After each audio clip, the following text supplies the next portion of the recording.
স্বাগত দীপ্ত সংবাদে আপনাদের সাথে আছি আমি ইয়াসমিন সুমনা। ইরানের গুরুত্বপূর্ণ 3টি পারমাণবিক স্থাপনায় বিমান হামলা চালিয়েছে যুক্তরাষ্ট্র। B-2 স্টেলথ বোমারু বিমান ব্যবহার করে ইস্পাহান, ফোর্দো ও নাতানজে এই হামলা চালানো হয়। হামলার পর যুক্তরাষ্ট্রের স্থানীয় সময় শনিবার রাত 10টায় হোয়াইট হাউস থেকে ভাষণ দেন প্রেসিডেন্ট ডোনাল্ড ট্রাম্প। এতে তিনি ইরানকে সতর্ক করে বলেন, তেহরানকে এখন শান্তির পথে আসতে হবে, নইলে আরও ভয়াবহ ঘটনা ঘটবে। 3টি পারমাণবিক স্থাপনায় হামলার কথা স্বীকার করেছে ইরান। দেশটির কর্মকর্তাদের দাবি, যুক্তরাষ্ট্রের হামলায় বড় কোনো ক্ষতির সম্মুখীন হয়নি তেহরান, কারণ ওইসব স্থাপনায় কোনো তেজস্ক্রিয় পদার্থ ছিল না। যুক্তরাষ্ট্রের এই হামলাকে বিপজ্জনক উত্তেজনার বহিঃপ্রকাশ বলে মন্তব্য করেছেন জাতিসংঘ মহাসচিব অ্যান্টোনিও গুতেরেস। ইরানের পারমাণবিক স্থাপনায় যুক্তরাষ্ট্রের হামলা অত্যন্ত নেক্কারজনক বলে মন্তব্য করেছেন যুদ্ধ সাংবাদিক ও কলামিস্ট আনিস আলমগীর। আজ দীপ্ত টিভিকে তিনি বলেন, ইসরায়েল ইস্যুতে যুক্তরাষ্ট্র একচোখা নীতি অনুসরণ করে। সরেজমিনে ইরাক আমেরিকা যুদ্ধের সংবাদ সংগ্রহ করেছিলেন এই জ্যেষ্ঠ সাংবাদিক। এটা একটা নির্লজ্জ আগ্রাসন আমি বলবো, কারণ এটা ইরানকে জোর করে আলোচনার টেবিলে নিয়ে যাওয়া। এবং আমরা একটা জিনিস সবসময় বলি যে ওয়ার্ল্ড অর্ডার বলে একটা কথা আছে, যে মুরব্বীরা ঠিক করে যে বিশ্বটা কিভাবে চলবে। দ্বিতীয় বিশ্বযুদ্ধের পর থেকে সেটা চলে এসেছিল। আপনার সোভিয়েত ইউনিয়ন এবং যুক্তরাষ্ট্র সেটা মেনটেন করত, কিন্তু সেটা ভেঙে যাওয়ার পর দীর্ঘদিন থেকে আমেরিকা তার ইচ্ছা অনুযায়ী যা যেখানে যেভাবে চেয়েছে, সে আইনের কোনো তোয়াক্কা না করে, জাতিসংঘ নামক একটা পুতুল সংগঠন রয়েছে তাকে অবজ্ঞা করে আমেরিকা তার কার্যক্রম চালিয়ে যাচ্ছিল। তো আমেরিকা যখন ইসরায়েলের প্রশ্ন আসে তখন একচোখা হয়ে যায়, অন্য কারো নিয়ম নীতি, অন্য কারো কথাবার্তা তারা শুনতে চায় না। যদি কোনো কারণে ইরান ইসরায়েলের কোনো পারমাণবিক স্থাপনায় হামলা করে, তার রেডিয়েশন কি হবে আপনি চিন্তা করে দেখেন। ইরান তো ইতিমধ্যে বলে দিয়েছে, আমরা যেহেতু সেরকম কিছু নাই, আমাদের এখানে রেডিয়েশনের সম্ভাবনা নাই, উই আর সেফ। মানে জনগণ অন্তত সেফ, এটা বলতে চাচ্ছে তারা। কিন্তু ইসরায়েলে যদি এরকম একটা স্থাপনায় হামলা হয়, যদি রেডিয়েশন তৈরি হয়, সে তো পুরো মিডল ইস্টের জন্য হুমকি স্বরূপ হবে। শুধু তা না, বিশ্বের জন্য এক ধরনের আবহাওয়া জনিত বিরাট এক এনভায়রনমেন্টের জন্য বিরাট এক ক্ষতির সম্মুখীন হবে। এবং মধ্যপ্রাচ্যের যে দেশগুলা, যেগুলো ইসরায়েলের সাথে গোপনে সম্পর্ক রাখে, ইউএই থেকে শুরু করে বাকিরা, তারা কিন্তু এক ধরনের আতঙ্কে আছে। এই জন্য যে ইরান যদি কোনো কারণে তাদের উপরে এই হামলা চালায়, তাহলে সেটা তো আরো দীর্ঘস্থায়ী হবে, তখন এটার পরিণতিটা আরো ভয়াবহ হবে। ছাত্র জনতার গণ অভ্যুত্থানে গত 5ই আগস্ট রাজধানীর চানখারপুলে গুলি করে 6 জনকে হত্যার ঘটনায় দায়ের করা মানবতা বিরোধী অপরাধের মামলায় অভিযোগ গঠনের উপর আগামী 29 জুন শুনানির দিন ধার্য করা হয়েছে। এই মামলার শুনানি শেষে আজ বিচারপতি গোলাম মর্তুজা মজুমদারের নেতৃত্বাধীন ট্রাইব্যুনাল 1 এই আদেশ দেয়। মামলায় গ্রেফতার শাহবাগ থানার বরখাস্ত হওয়া পরিদর্শক আরশাদ ও 3 কনস্টেবল সুজন, ইজাজ হোসেন ইমন ও নাসিরুলকে হাজির করা হয়।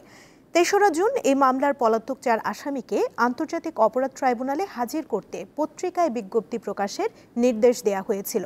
পলাতক 4 আসামি হলেন ডিএমপির সাবেক কমিশনার হাবিবুর রহমান, সাবেক যুগ্ম কমিশনার সুদীপ কুমার চক্রবর্তী, রমনা অঞ্চলের সাবেক অতিরিক্ত উপকমিশনার শাহ আলম মোহাম্মদ আখতারুল ইসলাম ও রমনা অঞ্চলের সাবেক সহকারী কমিশনার মোহাম্মদ ইমরুল।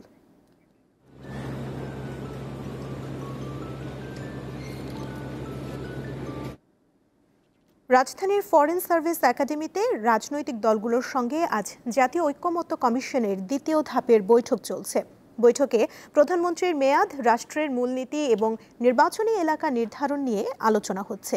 স্বাগত বক্তব্যে কমিশনের সহসভাপতি অধ্যাপক আলী রিয়াজ বলেন, গত কয়েকদিনের আলোচনায় কিছু বিষয় অমীমাংসিত রয়েছে। তার মধ্যে রয়েছে উচ্চকক্ষ গঠন এবং তা কিভাবে গঠিত হবে, নারীদের প্রতিনিধিত্ব কিভাবে থাকবে, রাষ্ট্রপতি নির্বাচনের প্রক্রিয়া কি হবে, এই বিষয়গুলো নিয়ে বিভেদ আছে। রাজধানীর ফরেন সার্ভিস একাডেমিতে আছেন সহকর্মী নূর আলম, কথা বলবো তার সঙ্গে।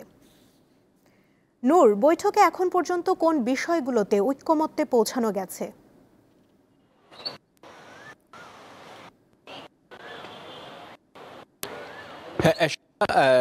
ঐক্যমত্য কমিশনের আহ্বানে, অর্থাৎ আজ রবিবার, এরই মধ্যে যে সকল রাজনৈতিক দলের প্রধানরা রয়েছে, অর্থাৎ প্রতিনিধি রয়েছে, তারা কিন্তু এরই মধ্যে ফরেন সার্ভিসের দ্বিতীয়তলায় যে একাডেমির যে কাউন্সিল হল রয়েছে সেখানে এখনো তাদের বৈঠক চলছে।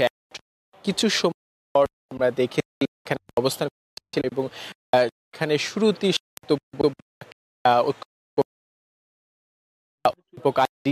প্রথমটি বিষয় নির্বাচন এবং যে প্রক্রিয়া, নির্বাচনের যে ধাপ সেটা কিন্তু এখন চলমান রয়েছে। তবে সংস্কারের যে প্রক্রিয়া, নির্বাচন এবং বিচার, এই দুটো কিন্তু তিনি বলেছেন যে আসলে প্রক্রিয়া চলমান রয়েছে। তবে সংস্কার বিষয়ে এখনো কিন্তু কোনো রাজনৈতিক দল যে ঐক্যমতে পৌঁছাতে পারেনি। তবে তিনি বলছেন যে জুলাই সনদ সহ যে সকল বিষয় দেশ এবং রাষ্ট্রের সাথে জড়িত সেগুলো বিভিন্ন যে রাজনৈতিক দলগুলো রয়েছে, অর্থাৎ বড় বড় রাজনৈতিক দল রয়েছে, তাদেরকে কিছু কিছু জায়গায় ছাড় দিয়ে হলেও ঐক্যমতে পৌঁছানোর যে আহ্বান তিনি কিন্তু করেছে। আপনি জানেন যে আজকে 3টি বিষয় আলোচনা হচ্ছে, সেটা প্রধানমন্ত্রীর মেয়াদ। আপনি জানেন যে প্রধানমন্ত্রীর মেয়াদ 5 বছর, সেখানে কিন্তু 2বারের মেয়াদে কিন্তু অনেকেই বলছেন এবং বিভিন্ন বিষয় নিয়ে তারা একমত এবং দ্বিমত পোষণ করছে। এবং সেই ক্ষেত্রে আমরা যেটা দেখেছি, প্রধানমন্ত্রীর মেয়াদ, সংবিধান যে ইস্যু এবং নির্বাচনী এলাকার নির্বাচন, 3টি বিষয় কিন্তু তারা আলোচনা করছে। এবং 2 দিন মুলতবি দিয়ে, অর্থাৎ সোমবার এবং মঙ্গলবার মুলতবি দিয়ে আজকে যে দ্বিতীয় দফা, সেই দ্বিতীয় দফা পঞ্চম বৈঠক আবার বুধবার থেকে শুরু হবে, এমনটাই বলছিলেন অধ্যাপক আলী রিয়াদ। সুমনা, এই ছিল রাজধানী ফার্নিচার একাডেমিতে যে ঐক্যমত্য কমিশনের দ্বিতীয় দফার যে পঞ্চম বৈঠক, তার সর্বশেষ। আগামী বছরের ফেব্রুয়ারিতে নির্বাচনের তারিখ নিয়ে সবার মধ্যেই স্বস্তি ফিরেছে বলে মন্তব্য করেছেন বিএনপির স্থায়ী কমিটির সদস্য আমির খসরু মাহমুদ চৌধুরী। তিনি বলেন, মতপার্থক্য থাকবেই, তবে যেসব বিষয় ঐক্য হবে সেসব বিষয়ে কাজ করা হবে। রোববার গুলশানে বিএনপি চেয়ারপারসনের কার্যালয়ে মির্জা ফখরুল ইসলাম আলমগীরের সঙ্গে ঢাকায় নিযুক্ত ভারপ্রাপ্ত মার্কিন রাষ্ট্রদূত ট্রেসি অ্যান জ্যাকসনের বৈঠক শেষে ব্রিফিংয়ে কথা বলেন তিনি। আমির খসরু বলেন, দেশের নির্বাচন নিয়ে বিএনপির পরিকল্পনার বিষয়ে বৈঠকে আলোচনা হয়েছে। এ সময় ট্যারিফ নিয়ে বিশেষভাবে আলোচনা হয়েছে বলেও জানান তিনি।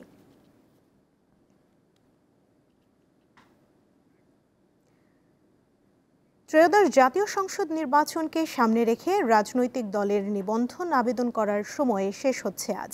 দল নিবন্ধনের শেষ দিন দুপুর পর্যন্ত প্রায় 15টি রাজনৈতিক দল ইসির কাছে নিবন্ধনের আবেদন জমা দেয়। বিকেল 3টার পরে এনসিপি সহ বেশ কিছু দলের নিবন্ধন আবেদন জমা দেওয়ার কথা রয়েছে। বিকেল 5টা পর্যন্ত আবেদন জমা নেওয়া হবে। নির্বাচন কমিশনের নিবন্ধন পেলে নির্ধারিত প্রতীকে ভোট করতে পারবে সংশ্লিষ্ট দলের প্রার্থীরা। ভোটে অংশ নিতে দলের প্রার্থীর বাইরে স্বতন্ত্র প্রার্থী হওয়ার সুযোগ রয়েছে। এবারের নির্বাচনকে সামনে রেখে 10ই মার্চ আগ্রহী দলগুলোর কাছ থেকে আবেদনপত্র আহ্বান করে ইসি। এটা নিবন্ধন বিধিমালার মধ্যে 18তম শিক্ষক নিবন্ধন মৌখিক পরীক্ষায় অংশ নেওয়া সব প্রার্থীকে সনদ দেওয়ার দাবিতে আন্দোলনকারীদের ওপর জল কামান ও সাউন্ড গ্রেনেড ছুড়েছে পুলিশ। বেলা 11:30টার দিকে জাতীয় প্রেস ক্লাবের সামনে এই ঘটনা ঘটে। আন্দোলনকারী সকাল 10:30টার দিকে প্রেস ক্লাবের সামনে দাঁড়ান। প্রায় 1 ঘন্টা তারা সড়ক অবরোধ করে রাখেন। এ কারণে প্রচণ্ড যানজটের সৃষ্টি হয়। এই ছিল এখনকার মতো। পরবর্তী সংবাদ বেলা 3টায় দেখার আমন্ত্রণ রইল। এছাড়া আরও তথ্য এবং বিনোদন জগতের নানা খবর পেতে যুক্ত থাকুন দীপ্ত ডিজিটাল প্ল্যাটফর্মের সাথে। ধন্যবাদ সবাইকে।